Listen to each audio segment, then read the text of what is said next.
Hi friends, എല്ലാവർക്കും എൻ്റെ ഒരു പുതിയ വീഡിയോയിലേക്ക് സ്വാഗതം. ഇന്ന് ഞാനൊരു ചിക്കൻ കൊത്തു പൊറോട്ടയാണ് ഉണ്ടാക്കാൻ പോകുന്നത്.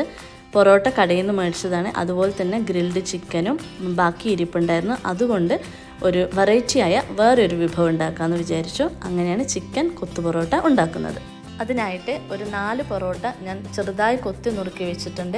പിന്നെ മീഡിയം സൈസ് 2 സവാള ചെറുതായി അരിഞ്ഞു വെച്ചിട്ടുണ്ട്. ഒരു കുഞ്ഞു തക്കാളി, 2 പച്ചമുളക്, ഒരു ചെറിയ കഷ്ണം ഇഞ്ചി ചതച്ചത്, ഒരു 2 വെളുത്തുള്ളി ചതച്ചത്, പിന്നെ ഒരു മുട്ട. പിന്നെ ചിക്കനായിട്ട് ഞാൻ ഗ്രിൽഡ് ചിക്കനാണ് എടുത്തിട്ടുള്ളത്. അതിൽ 1.5 കപ്പ് ഗ്രിൽഡ് ചിക്കനോളം ഉണ്ട് ചെറുതായി നുറുക്കി വെച്ചത്. പിന്നെ കുറച്ച് മസാല പൗഡറാണ്, മുളക് പൊടി, മഞ്ഞൾപ്പൊടി, മല്ലിപ്പൊടി, അങ്ങനെ. പിന്നെ മല്ലിയില, പിന്നെ കുറച്ച് ഒരു 1/2 കപ്പിലധികം തേങ്ങാപ്പാൽ. ഇത്രയും സാധനങ്ങളാണ് എടുത്തിരിക്കുന്നത്. ഇനി നമുക്കത് ഉണ്ടാക്കാം. അതിനായിട്ട് ഒരു പാൻ സ്റ്റൗവിൽ വെച്ച് ചൂടായതിന് ശേഷം ഒരു 2 ടേബിൾ സ്പൂണോളം വെളിച്ചെണ്ണ ഒഴിക്കുന്നുണ്ട്. അതിലേക്ക് നമ്മൾ നേരത്തെ മുറിച്ച് വെച്ചിരിക്കുന്ന ഉള്ളിയും ഇഞ്ചി, വെളുത്തുള്ളി, പച്ചമുളക് ഇവ ഓരോന്നായിട്ട് നമുക്ക് ചേർക്കാം. ഇതിലേക്ക് ഞാൻ കടുകൊന്നും പൊട്ടിക്കുന്നില്ല, ഇഷ്ടമുണ്ടെങ്കിൽ അത് ചേർക്കാം.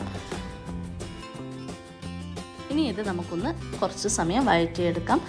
നന്നായിട്ട് വഴറ്റിയെടുക്കൊന്നും വേണ്ട, ഒരു ട്രാൻസ്പെറൻറ്റ് കളറാവുന്നത് വരെ ആവശ്യത്തിനുള്ള ഉപ്പും കൂടി ചേർത്ത് ഒരു 2-3 മിനിറ്റ് നമുക്കൊന്ന് വഴറ്റാം. അതിനുശേഷം മുറിച്ച് വെച്ചിരിക്കുന്ന ടൊമാറ്റോയും കൂടി ആഡ് ചെയ്യാം. അതും കുറച്ചൊന്ന് വഴറ്റിയതിന് ശേഷം നമുക്ക് പറഞ്ഞിരിക്കുന്ന മസാലപ്പൊടികൾ ഓരോന്നായിട്ട് ചേർക്കാം. ഇനി അതിലേക്ക് ഒരു 1/4 ടീസ്പൂൺ മഞ്ഞൾപ്പൊടി, 1 ടീസ്പൂൺ മുളക് പൊടി, 1 ടീസ്പൂൺ മല്ലിപ്പൊടി, ഒരു 1/2 ടീസ്പൂണോളം ഗരം മസാല ആണ് ചേർക്കുന്നത്. പിന്നെ അതിലേക്ക് ഞാൻ ഒരു 1/2 ടീസ്പൂണോളം പെപ്പറും ക്രഷ് ചെയ്ത് ചേർക്കുന്നുണ്ട്. ഈ ഒരു മസാല ഒരു മൈൽഡ് സ്പൈസിയാണ് ഉണ്ടാവുന്നത്. ഇനി ആ മസാലകളുടെ പച്ചമണം മാറുന്നത് വരെ നമുക്കൊന്ന് വഴറ്റിയെടുക്കാം. അതിനുശേഷം നമുക്ക് നേരത്തെ നുറുക്കി വെച്ചിരിക്കുന്ന ചിക്കൻ ഇതിലേക്ക് ചേർക്കാം. ചിക്കനും കുക്ക് ആവാനൊന്നുമില്ല, ഓൾറെഡി എല്ലാം കുക്ക് ചെയ്തതാണ്. ഇനി ഇതിലേക്ക് ആ മസാലയും ഉള്ളിയും തക്കാളി എല്ലാറ്റിൻ്റെയും ഒരു ഫ്ലേവർ നന്നായി പിടിക്കുന്ന വിധത്തിൽ നമുക്കൊരു 2-3 മിനിറ്റ് ഒന്ന് വഴറ്റിയെടുക്കാം. ഇതിലേക്ക് ഞാനൊരു മുട്ട കൂടി പൊട്ടിച്ച് ചേർക്കുന്നുണ്ട്. അപ്പോൾ നല്ലൊരു ഫ്ലേവർ ആയിരിക്കും നമ്മൾ കൊത്തു പൊറോട്ടയ്ക്ക്. ഇനി അതാ മുട്ടയിലേക്ക് ഒരിത്തിരി ഉപ്പും കൂടി ചേർത്ത് നമുക്ക് നന്നായിട്ടൊന്ന് ചിക്കിയെടുത്ത് ആ ചിക്കൻ്റെയും മസാലേൻ്റെ കൂടെ ഒന്ന് നന്നായിട്ട് യോജിപ്പിച്ചെടുക്കാം.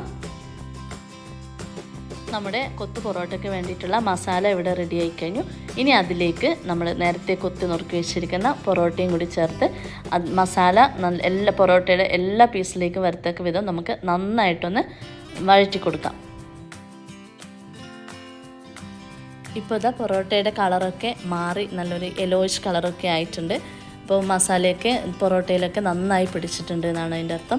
ഇനി നമുക്കിതിലേക്ക് ഒരു 1/2 കപ്പ് തേങ്ങാപ്പാൽ ചേർക്കാം. ആ പൊറോട്ടയെ ഒന്ന് വെറ്റാക്കി എടുക്കാനാണ്. ചിക്കൻ്റെ ഗ്രേവി ഉണ്ടെങ്കിൽ അതും നല്ല ടേസ്റ്റാണ്, ഞാൻ അങ്ങനെയും ചേർക്കാറുണ്ട്.